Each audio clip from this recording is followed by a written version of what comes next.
Hey everyone, and welcome to Almost Cancelled. I am Peter, that is Connor, and we are going to talk about Dear White People, Season 1, Episode 1. It's called Chapter 1, with a Roman numeral, because it's fancy. And this is the new show from Netflix. It is a half hour. I don't even really want to. I mean, it's funny, but I don't want to call it a comedy, because it does feel more like a half hour drama than it does. Yeah, it verges on being a comedy. Yeah, I mean, it has its funny moments, but it's definitely got like proper plot, and it doesn't look like a comedy. It doesn't look like a sitcom. It looks like a Oh yeah, proper definitely. shot like drama. But yeah, so this is a sort of semi reboot kind of adaptation, kind of continuation of a movie from a couple of years ago. It By was the same guy. by the same guy. It was also a stage play as well. I'm not sure if the play or movie came first, but both happened. And so it's obviously a mostly black cast. It's set on a college campus. That's the main girl named Sam, who has a radio show called Dear White People, where she talks about race relations, racial things going on in the campus. And it's basically a sort of satirical, funny, but also kind of drama about all these subjects. Uh, and yeah, so episode 1 will start spoiler free, as we typically do.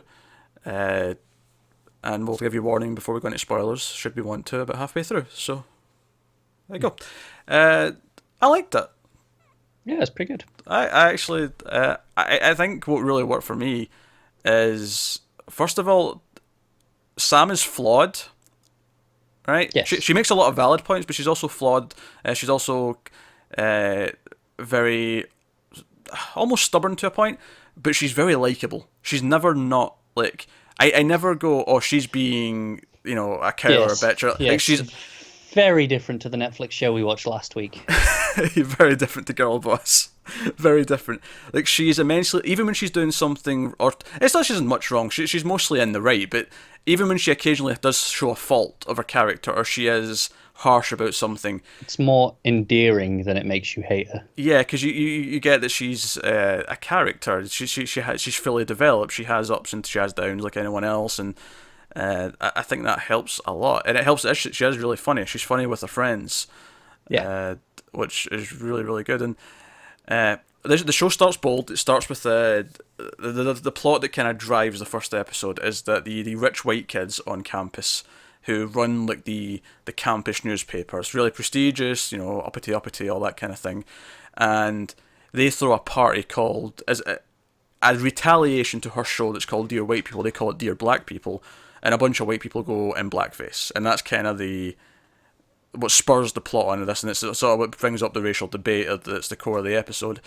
And it's like different reactions to that. I think what I liked a lot about this is going to be weird because it's a completely different genre, but it reminded me a little bit of Get Out. And you've not seen Get Out yet. No. But it reminded me a little bit of Get Out, and that it does this really cool thing where it explores racial issues in ways that I've not really seen explored before. It looks at certain types of racism that you don't necessarily maybe think on the surface, or because when you think of racism, you think of the really obvious things. You think of, discrimination. You think of like cops picking on black people. You think of all these things. You think of the really obvious Yeah. things, and they're all obviously they're real things and they're problems. But there's other types. There's like a white person trying to prove they're not racist by pointing out how not racist they are constantly is also a form of racism. Mm. Arguably not as bad as the actual, shooting of people, but still a Yeah. form of racism. It's still a form of separatism and making someone feel that they're not equal, not the same. Yeah, I think it's actually interesting in this sense that it treats obviously because a lot of this is segregated into it's mostly here's the black groups because that's like there are all these different organizations. But they have different factions. They have different factions, and then we've got the one white guy that comes in, and I think it's interesting the way we see them treat each other as well. Like it's Well, yeah, that's what I liked about it the most. As I said with Sam, like it makes her like a full person. That's kind of what everything in this episode did. It was kind of like, is this racist? Is that not racist? Is this racist? Is that not racist? Is this person saying this? It kept like asking us, and ultimately it all came down to they're not just. You can't just write them off as they are these people. They are all different people, and you yeah, see that when they're in all their own little groups. They have that meeting where they all come together. I can't remember all the acronyms, but they all have different. far too many Yeah. acronyms. But there's one that are more kind of hipstery. There's one group that's more kind of action orientated. There's one that is more about like speech and kind of like that. And like and they argue amongst themselves. There's one that's kind of bitchy. There's one who is kind of pacifist and doesn't really want to do anything because doing something draws attention to it and that kind of thing. And I was like, no, we need to do something. And there's one that says, oh, we don't want to look angry. It's like, no, but we are angry. Like, and they have these debates amongst themselves, and you see that some of them you agree with, some of them you don't agree with. But the whole point is that there's lots of they're not people. agreeing with each other either. Yeah. So it's like it doesn't matter which one you fall into because there's someone with your viewpoint, undoubtedly. Because ultimately, I think what this episode shows really well is that any group of people, however you want to group them, race, gender, sexuality, pick your factor, right? Whoever you want to group them, amongst those groups, lots of different people with all their own different feelings and opinions, and some you like, some you won't like, and and even this, there's always going to be different factions because as a species we are quite tribal. Yeah. And I think it showed that really well, but it showed it well at being funny. It was proper funny. I mean, I heard it was funny, but like I was surprised by how much I was laughing or how much I was smiling. Yeah, that's the thing. Comedy's a bit subjective. Saying, oh, it's funny. I mean, it can be funny for one person, but not another. Yeah. And do you know what else surprised me? It wasn't as awkward at times. I thought when you bring up these types of issues, especially when you have the one white character who's thrown into a situation where you think, oh, this is going to get awkward. And it does briefly, but it never gets to the point where, oh, I'm proper cringing. Because you feel like it's making a really good point. Yeah. So, no, I was quite impressed with this first episode, actually. Yeah, pretty good. Yeah, I think the cast are all pretty good. I think it feels natural, and it doesn't... It feels genuine, I guess, is what I'm saying. Like, so, I'd recommend Your White People. Yeah, I think it's all pretty well. Like the cast is pretty good. Yeah. Like from what we've seen, obviously Sam's the one that we've mostly seen and got the attachment with, but she's definitely very good. Yeah, she's got that charisma that you buy, that she is a radio host, that she does this show, that she has this personality. I don't know if this is something that was in the casting call or if it's just a coincidence, but obviously she's biracial, and that's something that is brought up in the episode. But I think it's interesting on a symbolic level because obviously she's the link between the black and the white world, so to speak, in this show. Yeah, she is, yeah. So I thought that was I don't know if that was an intentional thing or if it's just a happy coincidence. But it probably is. I imagine it is. Just thematically, if nothing else. Yeah. So full spoilers then. So the sort of twist, if you will, in this episode is that we find out that Sam herself actually hacked in to this like white group newspapers, like Facebook or whatever their messaging, their email even, and put out the invitation for this party. She had the idea. Yeah, because they were told they couldn't do it. Yes, and she put out the invites because she wanted to see how many people would turn up to show that, like, how many people would go, and like it ends up being a lot of people.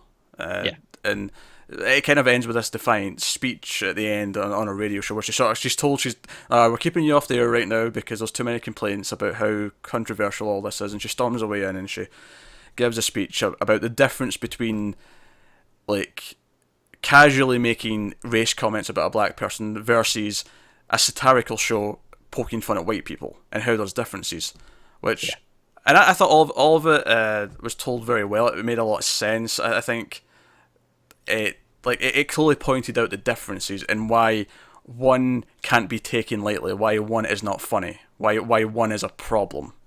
Yes. And I thought that was good. But again, it had some humour in it because obviously the other twist in the episode is that you think she's kind of flirting with this guy Reggie, this black guy, and then he's flirting with her at least, and he's like, oh, what are you up to? And it cuts to a sex scene, and you just see her. And you think, oh, right, so it's the funny cut to them having sex, but then the camera like spins around and it's a white guy, and we this character Gabe, he's the opportunity for the cringe stuff because he comes in later on and he goes to her, like all our friends get together to watch this really crappy TV show. I loved how bad the acting was in it. Called Defamation, I think was the name of it. It was, yeah.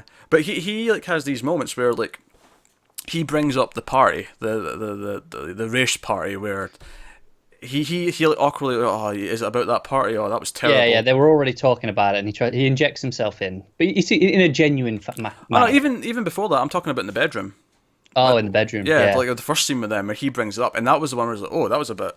it felt kind of weird, and she sort of like smirks it and shrugs it off, and you kind of get like he's making a point of saying that.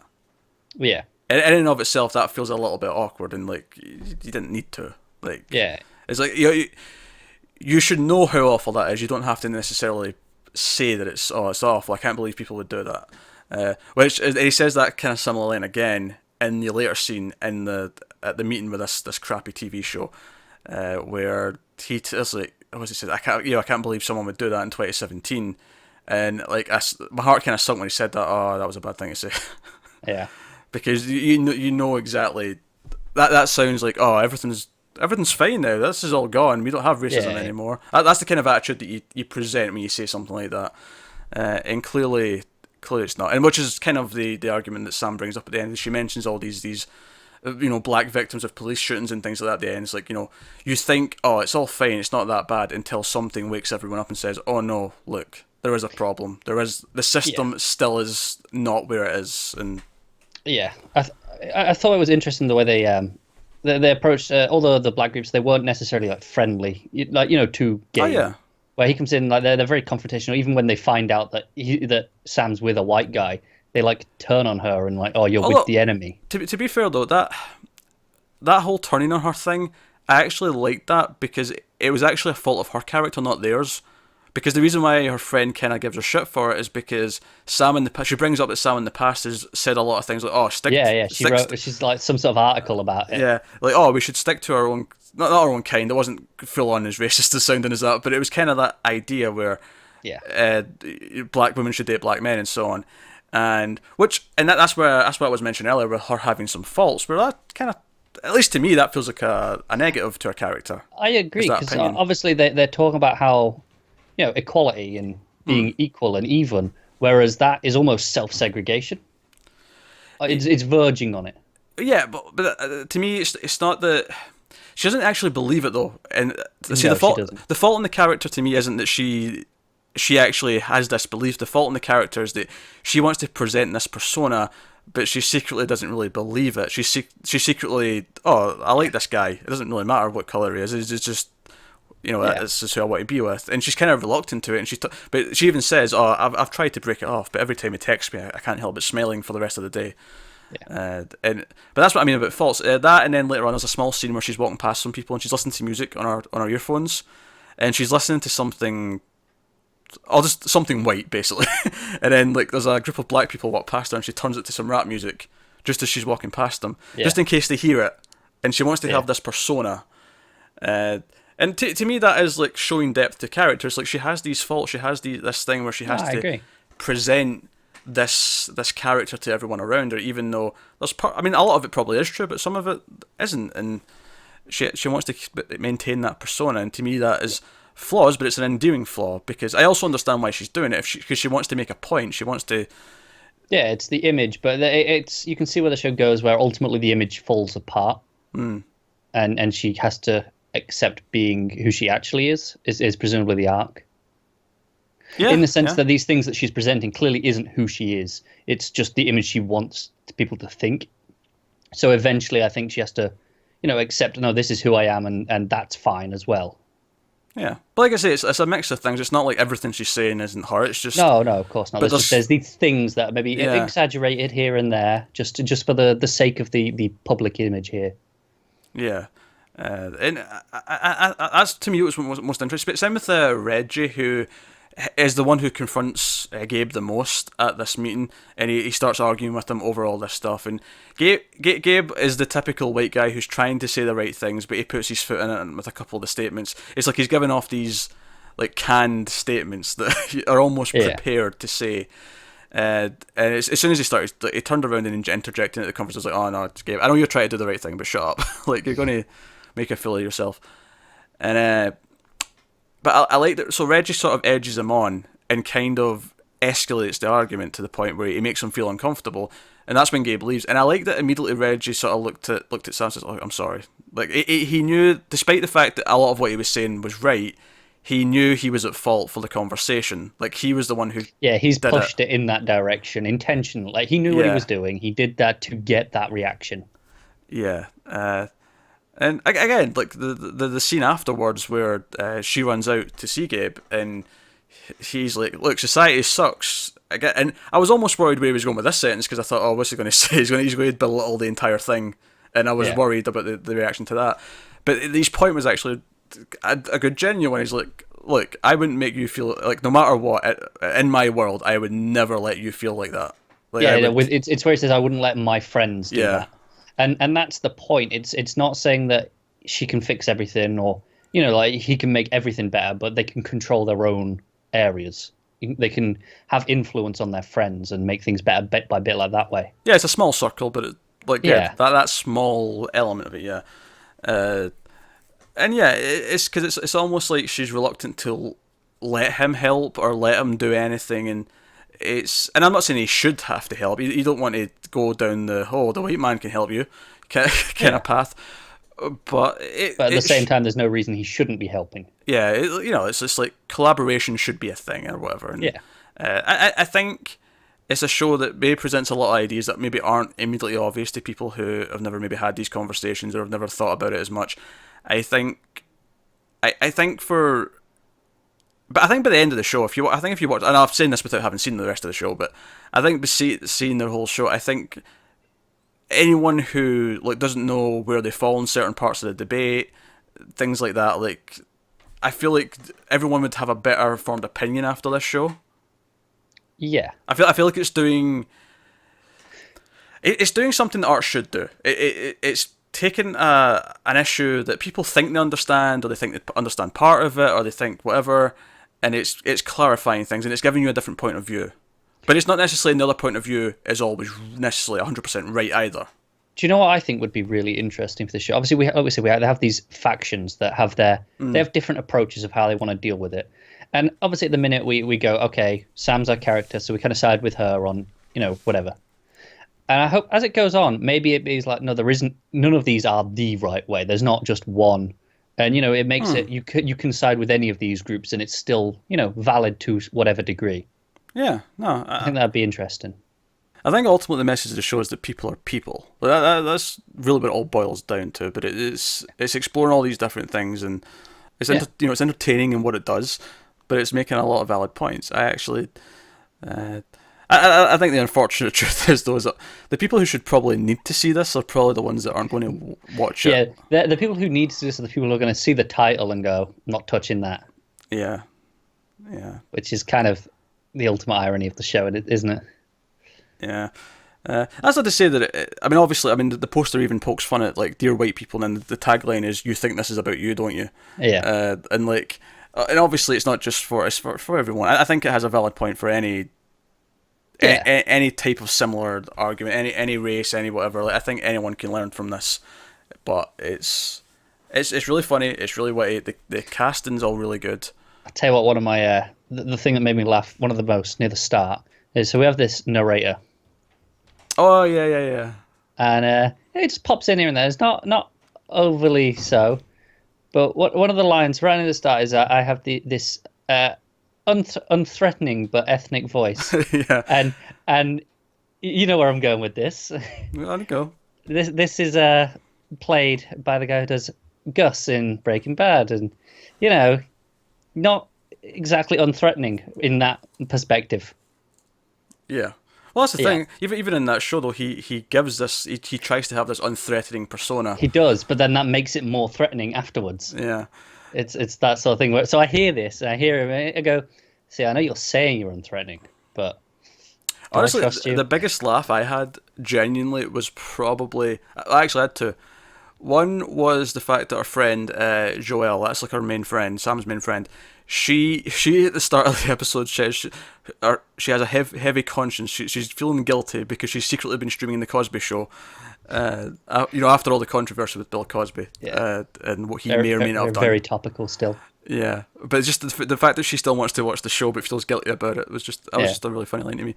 And then the other thing is, again with her, she's a really funny character actually. Now that I'm thinking about it, but so they're watching this defamation, right? And the plot is that the president has like he's having an affair with I don't know what her job title is. I didn't catch it. I didn't catch it either, but she's working with the president, and they're all heckling the screen as she's doing stuff, and then it's like she's dumping him, but then she's accepting to give a blowjob at the end, and her dad walks in, right? And that's when it gets funnier. That's when it gets funnier, right? But then the whole scene with Gabe happens, the tension happens, and then he storms out. Sam gets up to go after her, and Joelle is about to turn to go up and get after her, and then she hears the music play because it's back from commercial, and she's like, "Oh, holla if you need me." How shout if you need me. Like, and it really cracked me up. It was her eyes. It was the way her eyes turned to look at the screen as the music played. Yeah. I'm turning my head, but I'm still watching. Yeah. I think that show. What was it? Her dad walks in. He's like, "Oh, but he was recently dead, but this is a clone from the CIA." I was like, "What is this show? I need to see it." He's like, it's a bit far fetched. And they give him evils. It's like, really? That was pretty Also, funny. the other one that really got me was when Gabe starts spouting off all his cheesy stuff before when she's about to leave. All right, and yeah. she's like, "What are we in a CW show?" Oh yeah, which CW show are we in? Yeah. That was a good line. Yeah.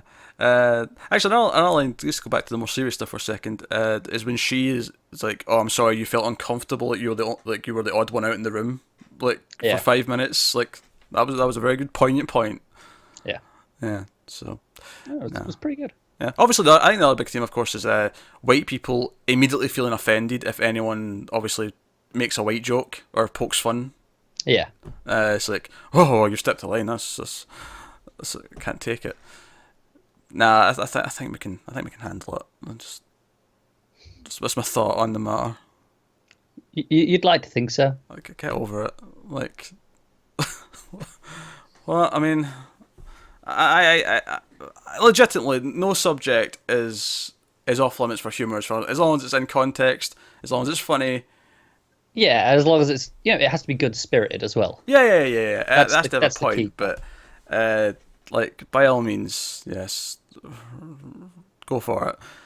But no, that's Dear White People. I think it's really good. I think it's really smartly written. I think the characters are all good. I think it has good pacing as well. I never felt like it was lingering or anything. No. I think the way it revealed all of its information, it felt like there was little twists throughout, which this is not really a show that has twists, but it felt like that because of the way it was told. I feel like the direction was pretty good, and I know actually one of the episodes is done by the director of Moonlight. Oh, right, okay. Yeah, cool. So they've clearly got some, quality involved behind the camera throughout the show, not just in the first episode. I don't know. I hope the opinions of two white dudes was interesting for this show. If not, no worries. Come back. We do other stuff too. But no. Let us know what you thought of the episode. We won't be covering the rest. And honestly, it's a little sad that we're not, because honestly, had this hit during the summer, we might have done the whole thing. Yeah, it's just such a bad time of year for it. Because typically the rule is if it's a half-hour show, if it's a comedy half-hour, we don't do all the shows because we'll do the pilot and then it's like, well, there's not much to talk about week to week. I feel like this would give us the stuff to talk about. I feel like there'd be themes, there'd be disputes, there'd be things to talk about with this show. Unfortunately, it's hit right in the middle of one of our busiest periods, and the fact, we're even struggling to get 3 episodes of The Handmaid's Tale done this week, so honestly, timing is a factor here, but I would have definitely considered doing the whole thing. Had it not been this busy. This is like probably the second busiest time of year is right now. Yeah, but I will definitely be watching the rest of it at some point, probably during the summer when I have time's free. When you actually can. Yeah, when I actually have time. But it is very good. I recommend checking it out. I really do.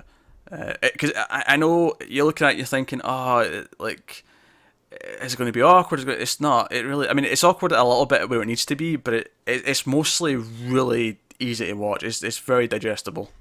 Yeah, at least for now.